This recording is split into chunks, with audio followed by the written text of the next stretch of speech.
Hey, welcome back to The Away End. I'm John Green. And I'm Daniel Alarcon. How you doing, John? I'm doing all right. I was really let down over the weekend by my beloved Liverpool Football Club, and I think you were let down by my beloved Liverpool Football Club as well. I was. I fully expected something to happen, something good. Yeah. So Daniel's a big Arsenal fan. Arsenal are currently winning the Premier League, but in second place is Manchester City. And Daniel and I were both hoping that Liverpool would be able to beat Manchester City.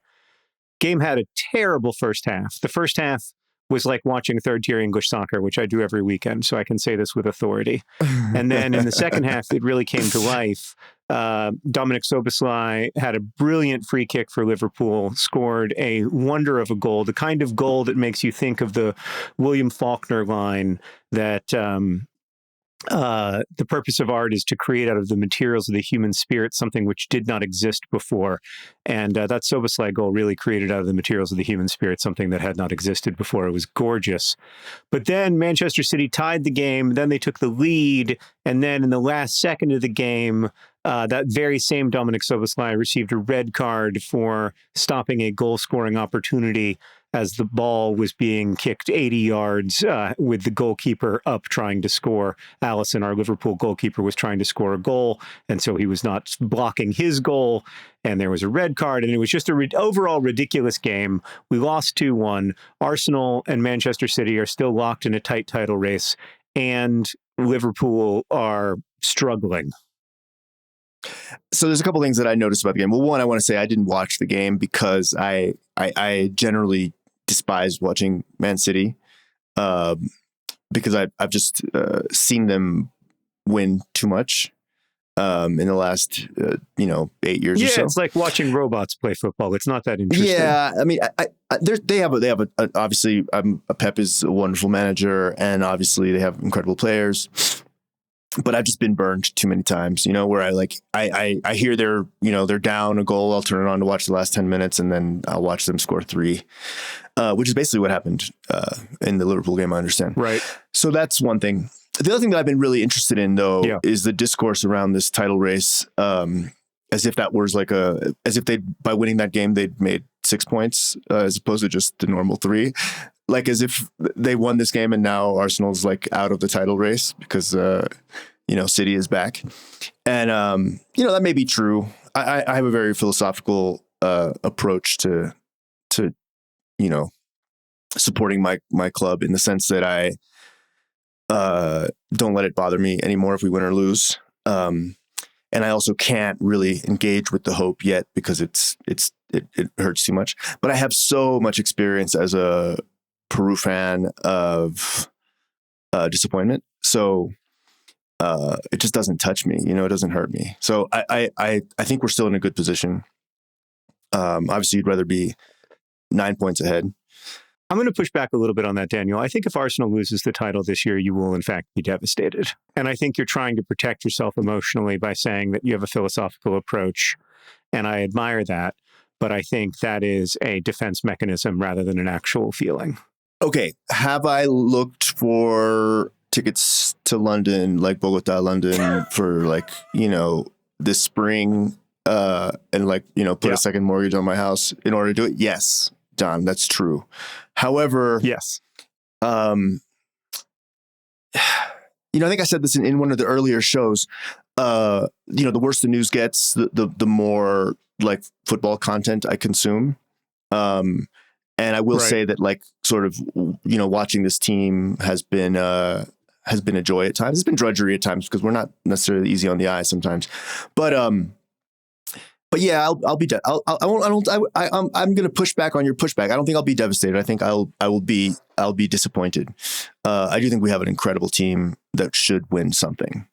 And by something, I don't mean the Carabao Cup. I mean something. Although good luck in the that. Carabao Cup. Good luck. Yeah. I also think that it's setting up. There was this famous season where Madrid and Barcelona faced each other 4 times in the course of two weeks or so. Once in the league, twice in the Champions League, and once in the Copa del Rey. So it was maybe 5-time. It was ridiculous. And it was at the height of the Pep versus Jose Mourinho kind of psychodrama.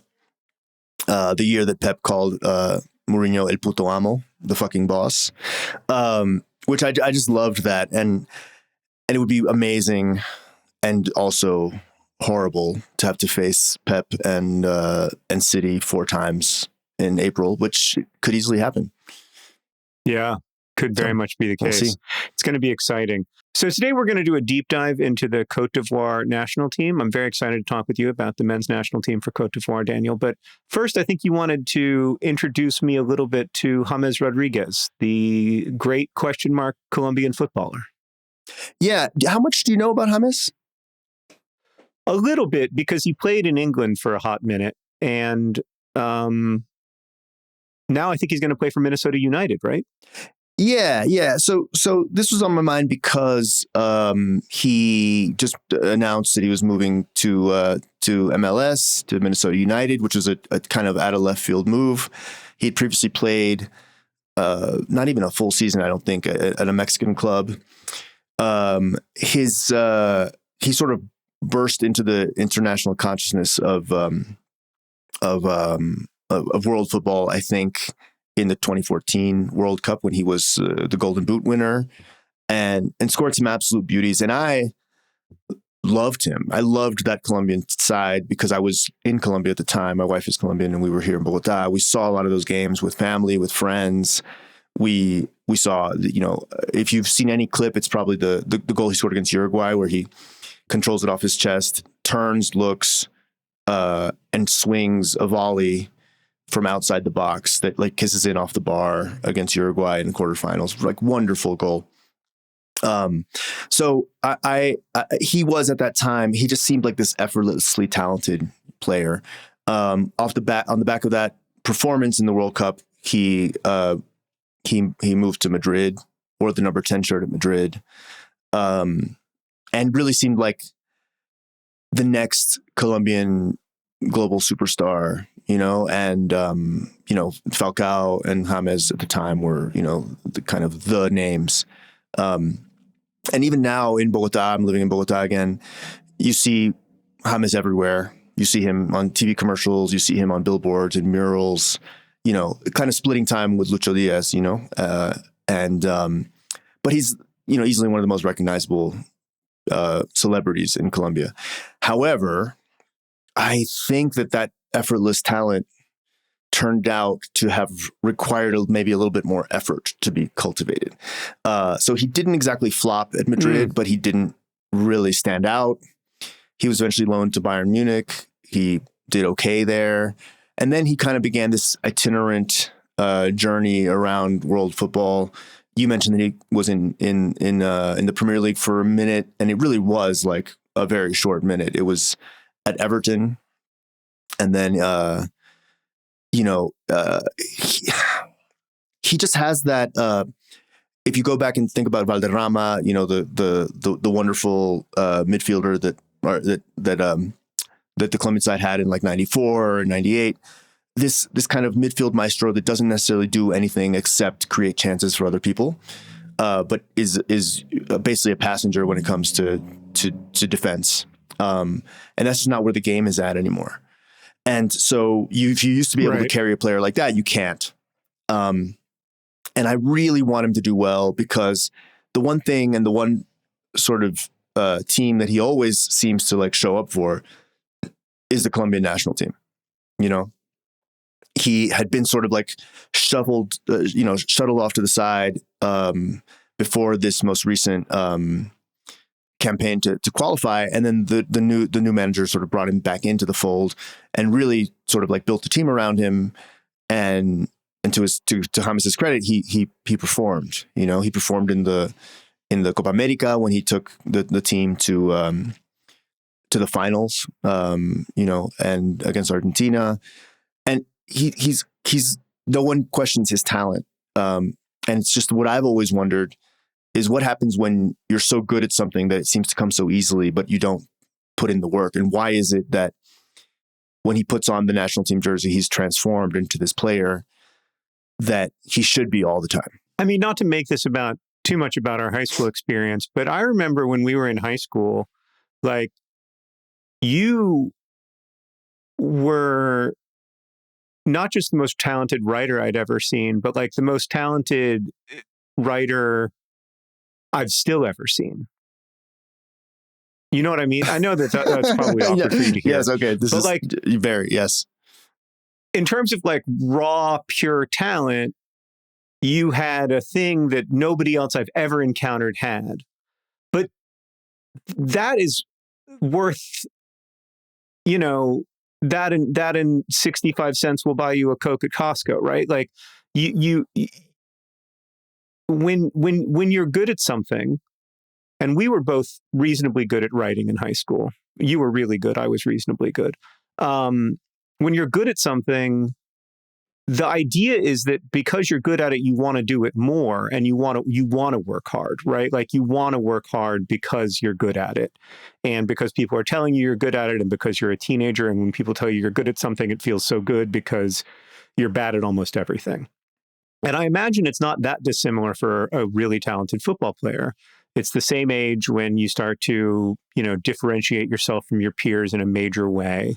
We all know people who are really talented who didn't, for whatever reason, like want to continue to get better at the thing. Yeah, but we're talking about, and setting aside this, our own high school experience, I'm talking about somebody who, played at Real Madrid, wore the number 10 jersey at Madrid, yeah, but don't you think that you sort of wore the number 10 jersey at Madrid, Daniel?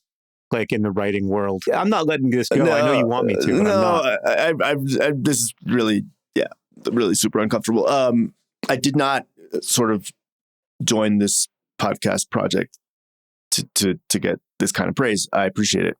Let's go back to James. And I think we can all think of players and people. I'm going to tell you a story. I knew a kid, the best player on my club team when I was a kid. His name was Andrew. And he was so good. And the moment that I remember from him was that we were tied against this team. It was, might have been Vestavia or Mountain Brook or one of these other teams from the suburbs of Birmingham, Alabama.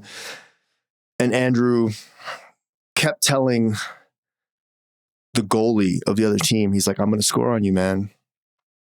At like corner kicks, He's like, I'm going to score on you, then I'm going to kiss you. And he said, and I was just like, what the hell? This kind of otherworldly confidence, I was like, what are you doing? Like it would and you don't get, like, that's not a normal thing. People don't have that. I do think that you have, like, if you make it as far as James did, or as far as any of these guys, you have to have this insane confidence that is just, borders on pathology, right. Anyway, eventually Andrew did score.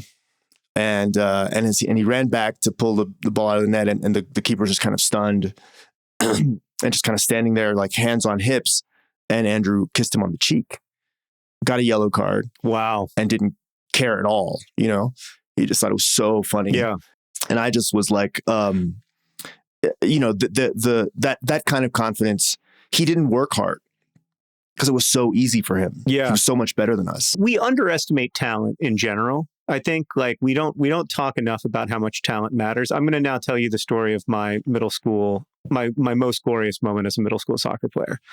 So there are two things you need to be a good footballer, as far as I can tell. One is an understanding of space and awareness of, how to open up space, how to occupy space, how to get into space, how to get the ball into space, all that stuff. You have to have spatial intelligence, spatial awareness. And then you also have to have like a basic level of coordination, balance. That really matters in football. Like foot-eye coordination is incredibly important. So is strength, the ability to, have the ball go where you want it to go when you kick it. I had neither of these things, of course. And I think that's important to note that like there is an element of talent in this stuff, and sometimes you don't have it. And I didn't have it. What I had was an incredible, incredible work ethic when it came to soccer, and only when it came to soccer. Like I was not a good student, but I was really deeply dedicated to getting good. And I'd been told my whole life that it was all about hard work. That life was all about how hard you work, how much you give to the game. I'd gone to all the soccer clinics when I was a kid where they told me like, what makes the difference between good and great is all effort. and confidence and hard work. And so I believe that if I just worked hard enough and just had enough confidence and just did all this right, then I would eventually be a good soccer player. This was, of course, not true because I didn't have either of the things that you need. Anyway, in 8th grade, my coach comes up to me the day before a game. And he says, "You're going to start tomorrow." It's the first time I've ever started. I'm incredibly excited. This is the pinnacle of my career. And it's, for me, the beginning of the beginning of the beginning, right? It's the beginning of the moment where I turn a corner, I become a starter. I'm going down this path now to become a truly great player through my effort and hard work. And then at halftime of that game, I'm substituted out, and the coach says to the rest of the team, "You know why I started Green? At least he tries." I was nothing but a motivational tool, Daniel. Wow. You were like wow. You were like the Hallmark card, sort of like with a jersey on. Run out there to. It was like the movie tell Rudy. The kids to. Yes. To try harder. Rudy. I was Rudy. I thought that I was going to become somebody, and I was Rudy all along. Isn't that like some kind of emotional coaching malpractice that shouldn't be inflicted upon a child? I mean, you see that now. I think from the coach's perspective, he was trying to win the game, and he wanted to make the point to the other players that if they tried as hard as I did, we would be good. It's funny. It made me think of this. And again, we keep mixing the literary and the sporting here. But many years ago, I met the Chilean writer Alberto Fuguet, and he was giving a talk. Someone asked him that kind of standard question, who his idols were, and he said, "I want to differentiate between idols and heroes." I'm paraphrasing here, right? But he said, my idol is Garcia Marquez. My hero is Mario Vargas Llosa. And the difference is you can aspire to be your heroes, but you can't be your idols. And he said, Garcia Marquez is a genius and Vargas Llosa just works really hard. And he was basically like, the whole point was like, he's like, I'm not a genius. He's like, I'm not a genius. I'm just going to work really hard. And he's made a nice career for himself working hard. And you can. He's obviously very talented in addition to working hard. Yeah, but you're not going to be like, I could work, I think I do work hard as a writer, and I could work maybe a little bit harder, but it's not like I'm a little bit of work away from being Toni Morrison. Early in our marriage, I was reading a book by Michael Chabon, and I said to Sarah, I just don't think I can write like this. And she didn't even pause. She said, "Of course you can't."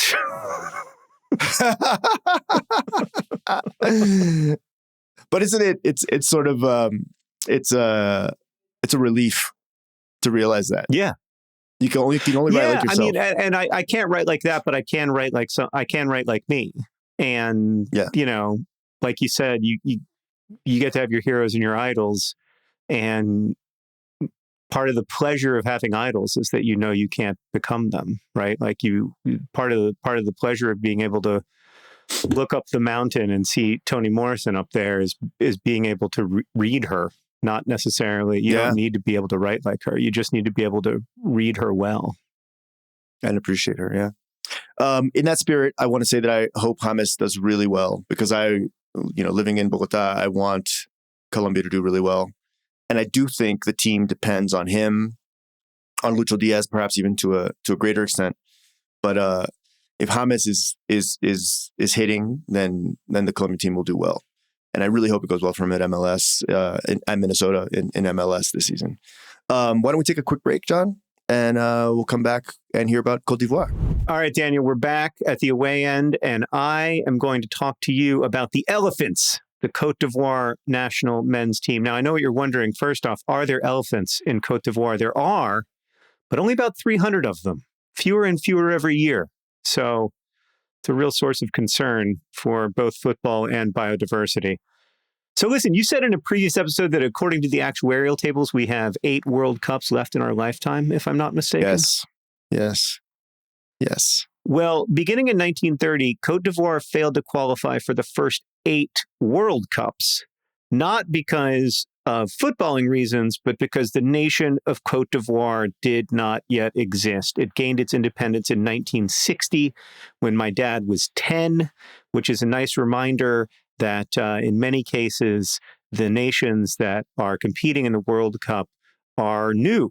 They are still establishing themselves in the world order. I remember once I was talking to my friend Danielle Bainbridge, and she said, your national anthem in the United States was written by Francis Scott Key like 250 years ago, and he's somebody that you read about in your textbooks. Well, in my father's home nation, the national anthem was written by my dad's friend. And nice. Because lots of nations are new, especially post-colonial nations, and that's the case for Cote d'Ivoire. It's easy to forget how many formerly colonized nations there are. But yeah, this is one of them. So Cote d'Ivoire has won the African Cup of Nations 3 times since 1960, including one during their golden age with Solomon Kalou and Yaya Toure and Gervinho. That was just after Didier Drogba's retirement. Daniel, I'm sure you'll know Didier Drogba from all of his exploits for Chelsea. Mm-hmm. Yes, all the times he scored on Arsenal. I'm really intrigued that you added Gervinho in there, because my memory of Gervinho is not of a golden generation player when he was on Arsenal. But anyway, go on.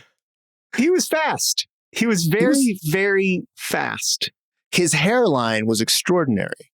Just absolutely extraordinary. So he wore sort of this kind of headband that kept his bangs, I guess, plastered down on his forehead. And one time I remember, a stiff wind blew, or he headed the wrong, off his forehead, and that thing came off. And then his bangs, started, back behind his ears, basically. It was a comb forward of epic proportions. It was like a Bill Murray thing from that bowling movie. It was wild. Anyway, sorry, that's a parenthetical that no one cares about, but there it is. No, I don't think that no one cares about that. I think that's the kind of hard-hitting journalism that people come to the away end for, and I think it's super important that you shared that, and I appreciate it. Great. We've got Gervinho with his comb forward. We've got Yaya Toure, his brother Kolo Toure. We've got Solomon Kalou. And then, of course, we have Didier Drogba, probably the greatest footballer ever produced by Cote d'Ivoire, arguably the greatest sub-Saharan African footballer of all time. He, of course, can't be the greatest African footballer of all time, because that goes to Liverpool's own Mohamed Salah.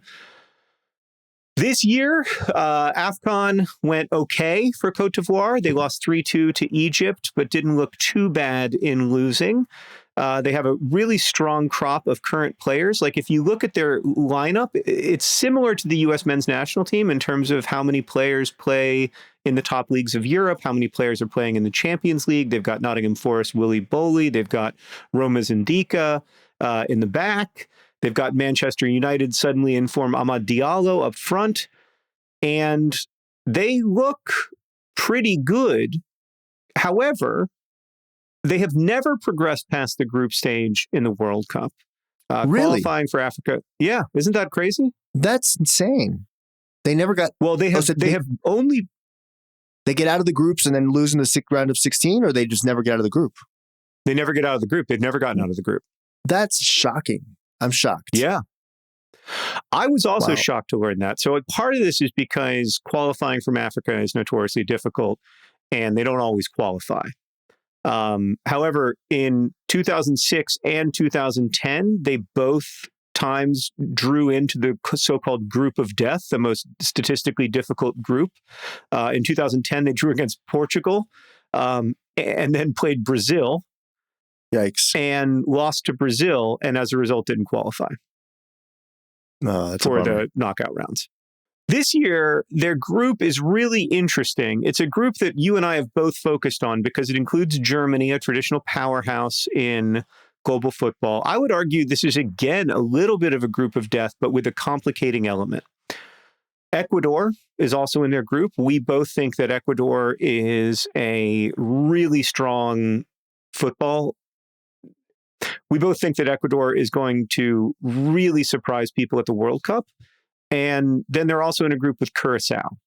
So if it were a traditional World Cup, you would look at this as an absolute group of death. Cote d'Ivoire is obviously not favored against either Ecuador or Germany. But this isn't a traditional World Cup because more than two teams will potentially get out of each group. And it looks to me like if you win by, say, 2 goals, if you win one game by 2 goals and don't lose your other games by too much, you will potentially qualify as one of the best third-place teams. Curacao, I think, is the smallest nation ever to qualify for the World Cup. It's a tiny nation. I think they're happy to be there. I think that they're going to struggle against all 3 of those teams. And if Cote d'Ivoire can win that game against Curacao by a few goals, they potentially are going to make it, even if they don't beat Germany or Ecuador. They could potentially make it to the knockout rounds. Yeah, this might be the year to get out of the groups. It might be. I certainly think that's got to be the goal. If you're the Cote d'Ivoire national team this year, it's got to be to, for the first time ever, advance out of the group stage. Yeah, you would think it'd be, okay, batter Curacao, draw with Ecuador, don't lose by too much to Germany. Or alternately, draw with Germany. I go back and forth on the German national team this year. I think they could be in trouble. Yeah. Well, I mean, yeah, no, I hear you. I hear you on that. I think that the reason I said it that way is because I'm presuming that's the logic from the Ivorian side, because Germany has such cachet and legacy, you know? Yeah. Whereas Ecuador is kind of going to, like we both think, is going to surprise some people. Yeah. So the reason I wanted to talk about Cote d'Ivoire is not just because of their fascinating football history, which is really interesting, but also because of the role the national football team has played in the nation's story of itself. So Cote d'Ivoire had a terrible civil war in the early 2000s, and they were in the midst of that civil war when Cote d'Ivoire qualified for its first ever World Cup in 2006. They beat Sudan away and qualified for the World Cup. And then in the dressing room after the game, you may remember this, Daniel, Didier Drogba got down on his knees along with the rest of his team. They were all on their knees, and Didier Drogba said, I'll quote this directly as translated from the French, "Today we beg you on our knees, the one country in Africa with so many riches must not descend into war. Please lay down your weapons and hold elections." Now, this moment has since often been credited as this unifying moment that led to the varying factions getting back to the negotiating table. I think that's a little bit oversimplified from what I read. For one thing, the war didn't really end until 2007. So maybe a bit too much has been made of that speech.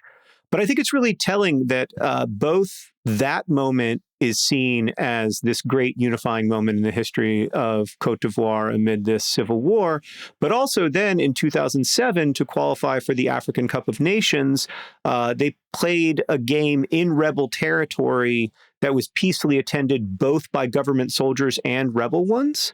Wow. And that speaks to what football can be, which is a moment when we all say we're going to be able to put some stuff aside in order to enjoy the football together and root for a bigger interest than any of us have, within this conflict. So I do think football can be one of the pillars and props to help us endure and prevail, as Faulkner put it, not talking about football in particular. It's the second time I've quoted Faulkner's Nobel Peace Prize today. That's the second time I've quoted Faulkner's Nobel Prize speech today, but it is a really good speech, to be fair.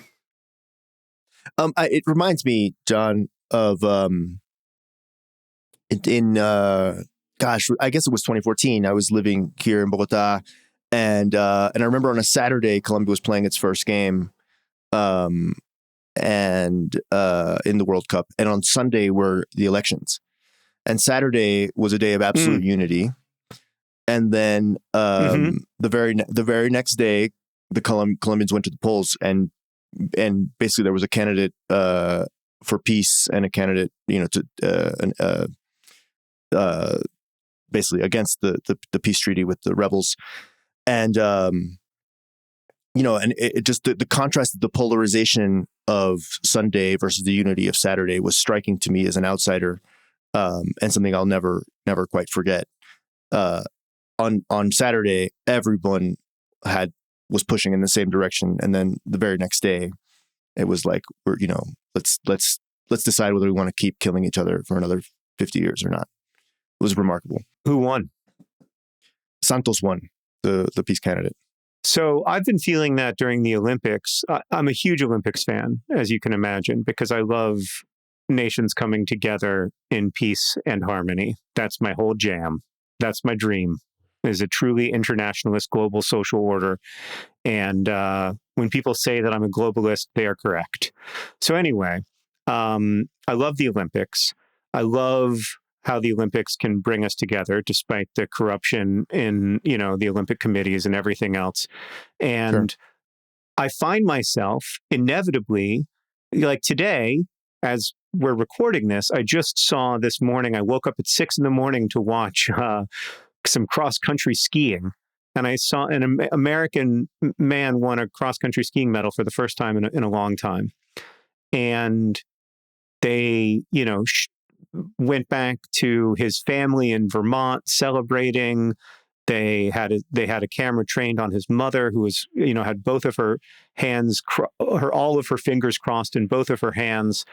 And here is this glorious moment amid a really difficult, disunited U.S. story. Here is this moment where we can all root for this guy from Vermont who kind of upset the world in cross-country skiing. I love it. Yeah. And it always gets me. It always makes me cry. Yeah. Well, you are prone to emotional outbursts. It's true. No? It's true. Which is a great thing. You're in touch with your emotional side in a way that a lot of people aren't. I can be a crier too. I cried during Bad Bunny's performance when he brought out all the flags at the end at the Super Bowl. I thought that was really lovely and very moving. And I felt like the kids say, I felt very seen. Peru. He mentioned Peru. He named all the countries in the Americas and mentioned Peru, and I was like, Peru doesn't get mentioned ever in any context. And so for suddenly you're the place that you're from and the place that where your heart is, a lot of times to sort of be included was super powerful. And I'll admit to tearing up at that moment. Yeah, it was a beautiful moment. It's something that music and sports gives us. I will say he forgot to say Belize. I have to go back and look at that. That's really tough. Yeah, well, I know he forgot to say Belize because I have a friend from Belize who texted me and said, I can't believe you forgot to say Belize. I was impressed. My son is my youngest son is a big geography nerd. Actually, both my kids are big geography nerds. And he was impressed that he basically, got them all, but we didn't notice that he missed Belize. I'm very sorry for the Belizeans. That's tough. Yeah. That's tough. Yeah, but he did a good job in general. I mean, that's a high pressure situation to try to play Geography B. And I thought he did a great job. I think if I was being watched by 150 million people, I would forget the alphabet.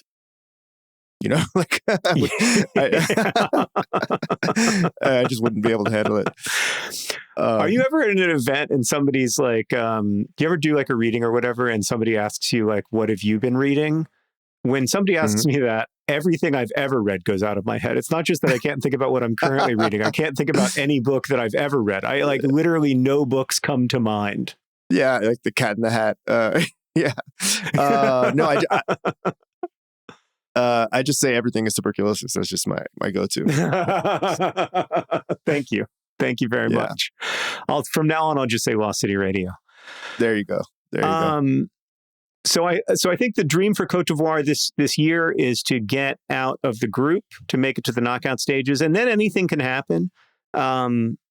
I think understanding for a U.S.-based fan to understand that there are a lot of nations in this year's World Cup that have a lot of Champions League players and a lot of top-level European players is an important reminder. Because I think sometimes, like, part of the reason fans of the U.S. men's national team get so mad is because they think we should be better than we are, but we aren't that great. Like in terms of the quality of our players, like we have really, really good players, better players than we've ever had for sure. But, you know, a lot of countries have really good world-class players who play at the biggest clubs in Europe. Yeah, absolutely. Absolutely. Yeah. I think it's interesting. I think historically it's been easier for me to root for the United States in soccer because we're the underdogs. Right. And I only mean people don't have the kind of natural tendency to root for the underdog. So I always want the underdog to win. And the United States is a powerhouse in everything except world soccer. And human rights. Well, okay, fair. And like, health care, and access, universal healthcare access. There's a number of things in which I would argue we aren't actually pushing the top of the top. There you go. No, that's absolutely true. And I misspoke. Life expectancy. It was not, I mean, I could go on. No, please. It was not a fit of jingoism. It was just a sort of acknowledgement of the United States' power, economic and military power, I guess is what I was saying, but not in the other ways that probably matter more for the well-being of the population. Anyway, yeah, I'm rooting for Cote d'Ivoire to get out of the group. I'm sure they will. I would, if I were a betting man, I would put money on it. And I, like we said last week with Uruguay, that their goal is to, according to Bruno, eliminate Argentina. I guess people don't realize how hard it is. You're like, oh, you just got to win 4 games or 5 games, but it's like, no, you got to, like, once you're in the knockout stages, the intensity, the pressure of that, if you can have one big performance, it's marvelous. You're giving your entire nation a moment of joy that they'll never forget. I remember seeing when Sierra Leone drew an AFCON game in 2024, 22, maybe. I remember seeing videos that my friend sent me of just everybody spilling out onto the streets for a 0-0 draw. Everybody horns honking, cowbells ringing, just the overwhelming joy. And if you can win just one knockout game or even qualify for the knockout rounds, like that is you're right, that's such a win. To your point about if 125 million people are watching, we forget the alphabet. Like more than 125 million people are watching. Your entire nation is watching. And to not forget the alphabet is an act of tremendous heroism. Yeah. To remember how to kick a ball, like much less kick it in any direction, is a huge accomplishment. We should take a quick break, John. I'm going to come back with a story. We're back on the way in, John, and I have a story it's a very short story, but it's an image, and it's really powerful. I think about that a lot. You're the father of an adolescent teenage boy. My oldest son is aging out of that demographic soonish, and my youngest son is going to be 13 next month. So I think about this a lot because it has a lot to do with sort of these ideas of manhood, and it's a scene. So I'm in Buenos Aires. This was maybe 15 years ago. And I had a free day and I'm just walking around. It's a lovely day. I don't know how I ended up at this neighborhood by a train station. And I was just kind of having a coffee at the train station, just looking at the people and just, I love people watching and just kind of just being in the moment in this city I don't know. I don't know super well, and I'm just sort of like enjoying it. Anyway, there's families about. It's lovely, and the train station, the cafe, and then there's like this long avenue that goes up a hill away from the train station, and there's a newspaper stand, right? And it's open on Sunday, and people are sort of buying paper, having a smoke, doing sort of normal life things.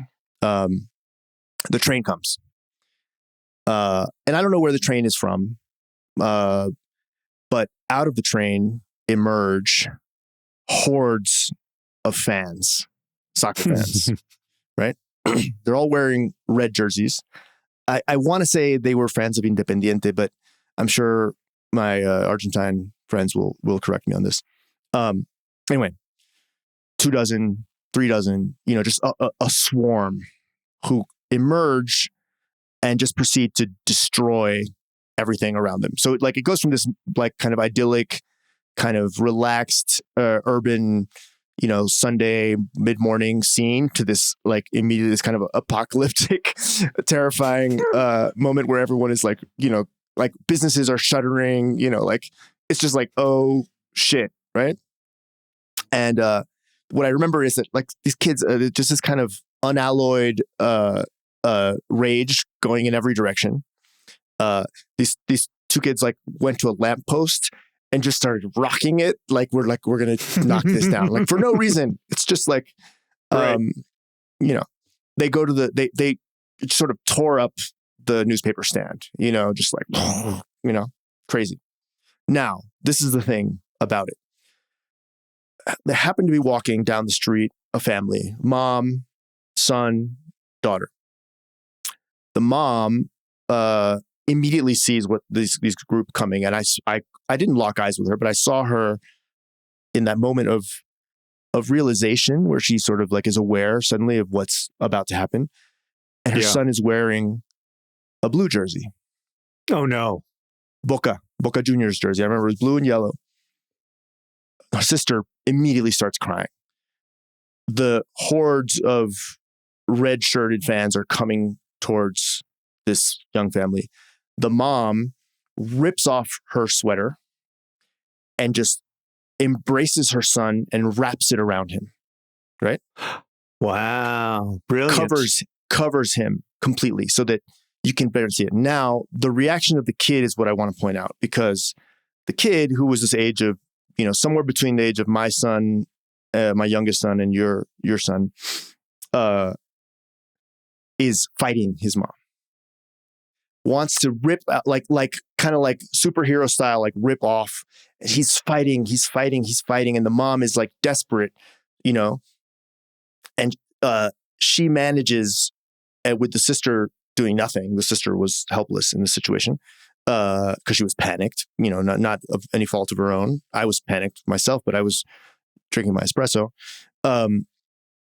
Pulls the kid aside, and he's like, ah! He wants the world to know that he's a Boca fan, right? And which surely would have meant a pummeling or worse in front of his sister and his mom. The horde is, full of rage and full of fury, but they're also have the attention span of goldfish, so they just are, destroy something and keep moving, and within 90 seconds, they've done their worst and they're moving up the street. At which point, the mom sort of relaxes, the kid shakes off, his mom, and she's super mad, like as if he's been emasculated, humiliated by his mother's attempt to save his life, right? I mean, I don't think I'm exaggerating, actually. There have been many cases of fan violence in Latin America, in Argentina, in Europe. I mean, this is not, just there was a Champions League last 2 weeks ago where a fan was killed in Italy, a Newcastle fan, so I don't think I'm exaggerating. So I saw this scene and I've thought about it a lot, because I've thought about that kind of self-destructive intensity that fans have. And that, when the fandom is as such the core of their identity, that it leads to this kind of, it can lead to the violence of the sort of the kids who emerge from the train. It can also lead to the kind of willful denial of risk, or just kind of like diluted risk assessment, where the kid wants to just shout at the precise wrong moment, "Hey, I'm a Boca fan, come kill me," and also the desperate maternal instinct to save her son from himself. It was such a moving moment. And I've thought about where that energy, where that adolescent, and let's call it's an adolescent male energy mostly, goes, when that kid who might have been 14 or 15 is, 16, 18, 20, where does that go, and what bad decision? I've worried about that kid a lot in my life, and I worry about him. The more I see my kid grow up, I also worry, where does that energy go, and what ill effects might it have? So that's my story. You as a father, what do you think? Yeah, I mean, I understand all parts of the story. I have a weird understanding of that urge to, even not at the age of 16, even at the age of 48, that urge to say, like, I am a Wimbledon fan in Milton Keynes or whatever it is. I remember once the third tier English soccer team I sponsor, AFC Wimbledon, has a rival, Milton Keynes, but it's a different rivalry from most football rivalries because Milton Keynes stole AFC Wimbledon's history and place in the league and everything else when the team was moved to Milton Keynes from Wimbledon. And so there's some real negative energy there. We think they shouldn't exist. They hate us, etc. One time I was going to a Milton Keynes game and I got off the train with friends, and I'm a middle-aged man, and I saw these kids wearing Milton Keynes shirts, and they were, looking at me and sort of threateningly. And I thought to myself, am I going to get in a fight? Like, wow. I felt like getting in a fight. And I never feel like getting in a fight. I haven't felt like getting in a fight since I was 13. But it's real, like it's such a, I think adolescent male energy is a great phrase for it. But it doesn't go away when you stop being an adolescent. You just hopefully get better at controlling it. So, Daniel, we've been getting some emails at awayendpod@gmail.com. Thanks to everybody for writing in. I wanted to begin with this quick correction from Ava, who wrote to tell us that there is a very good reason why there is not orange in the Dutch flag. It has something to do with the French ? More importantly, in the 1930s, the Dutch NSB party, the fascist pro-Nazi party, revived the colors and took the orange, white, blue flag as a political statement. And in response, Queen Wilhelmina signed a decree that red, white, and blue are the official and forever colors of the Dutch flag. That's why incorporating orange into the Dutch flag is anything but simple. Cool podcast, DFTBA Ava. So Ava's there pointing out that when we said that maybe there should be orange in the Dutch flag, there is a very good reason why there is not orange in the Dutch flag. And I support that. Thank you. We're pro. Suddenly, we're very pro red, white, and blue. Dutch flag. It's great. It's great. Queen Wilhelmina, well done. Applause. We also got an email from Connor who writes, Dear John and Daniel, I've been really enjoying listening to the podcast since it debuted. I'm a longtime fan of John from his other work and have enjoyed learning about Daniel, his work in the Peruvian national team. I am not a particularly knowledgeable football fan, but I'm excited to hear your thoughts about the Republic of Ireland's chances for qualifying for the World Cup. Also, have you seen the highlights from Troy Parrott's hat trick over Hungary, which kept our qualification hopes alive? And what are your thoughts on that? Many thanks, Connor. P.S. Keep up the good work. I especially appreciate hearing your compassionate thoughts on the political landscape as we near the World Cup. So, Connor, I've got good news and bad news. The good news is I did enjoy Troy Parrott's hat trick against Hungary and the miraculous attempt to incredible joy. Want to see Ireland qualify for the World Cup so badly. Daniel, what do you think their chances are? I think I also just want to echo all that. I think a World Cup with Irish fans and the Irish team would be extraordinary, especially in the U.S. with such a large diaspora of Irish Americans. It's going to be tough. I just want to mention that Troy Parrott didn't just score the hat trick against Hungary. He scored a brace in the previous game against Portugal, right? Yeah, Troy Parrott is an absolute legend of Irish football. Incredible, really incredible performance. So they will be taking on the Czech Republic and then either Denmark or North Macedonia if they beat the Czech Republic. I think that's a tough road. I think that's a tough road. Denmark is not an easy out. No, I think they might be able to beat the Czech Republic, but I think it's going to be really, really hard to beat Denmark or even North Macedonia. Do you know where these games are played? Are they played home and away? But who knows? Well, the first one is played in the Czech Republic, and then the second one is played in Dublin. Okay. Wow. Yeah, that's going to be tough. That's going to be rough. Really. But I will say this. Really tough. I will say this. With Troy Parrott, all things are possible. And the great thing about football is that wild upsets do happen, and go on a good run, win 2 games, and you get to go to the World Cup. Absolutely. I'm so glad we got through that entire segment without referencing the luck of the Irish. Very well done. Very well done. Yeah, by very us. well done. I want to read one more question. This one I think is good for both of us because it's about the space we inhabit, which is literature and football. Dear Mr. Alarcon and Mr. Green, very respectful. The away end could not come at a better time. As a Canadian, my view of sports growing up typically was focused on the stereotypical hockey, baseball, basketball. I've been lucky to live in Britain for a time, taking an EPL and Scottish Premiership games, which has coincided in excitement at our women's soccer success while denouncing a certain scandal with certain coaching and certain usage of drones at a certain internal stage. Interesting.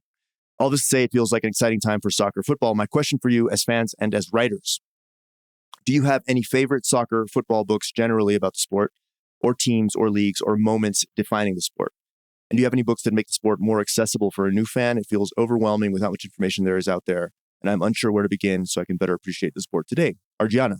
Thank you, Arjana, for that question. I'll go first, if that's okay, John. There's a great book. It is less about the sport, but more about sort of the intersection of sport, of soccer and politics, which I really love. It's called The Soccer War by Ryszard Kapuscinski. And it tells the story of a soccer game in Central America that degenerates into an actual shooting war. And it's really brilliant piece of reportage. And then I think obviously Among the Thugs is one of the kind of classics. Bill Buford, yeah, Bill Buford's book. Do you have anything come to mind, John? Oh wait, as soon as I ask you, you forget all the books you've read. So right, Lost City Radio. No, is not about soccer. I prepared because I saw this question, so I prepared some notes. Thankfully, the first one I would recommend is called Brilliant Orange. It is a history of the Dutch national football team that kind of is also a history of football in general and why people love football so much, and the question that we're going to explore in this podcast as to whether or not there is or can be said to be a national style of football and the extent to which that national style may mimic other facets of culture in a community. I really love that book. And then the second one is a much more recent book about the World Cup called The Power and the Glory by Jonathan Wilson, who also wrote Inverting the Pyramid, a classic. Wilson's great, man. Man, he's so good. He's amazing. And this book, The Power and the Glory, is really about the intersection between international soccer and geopolitics and nation building.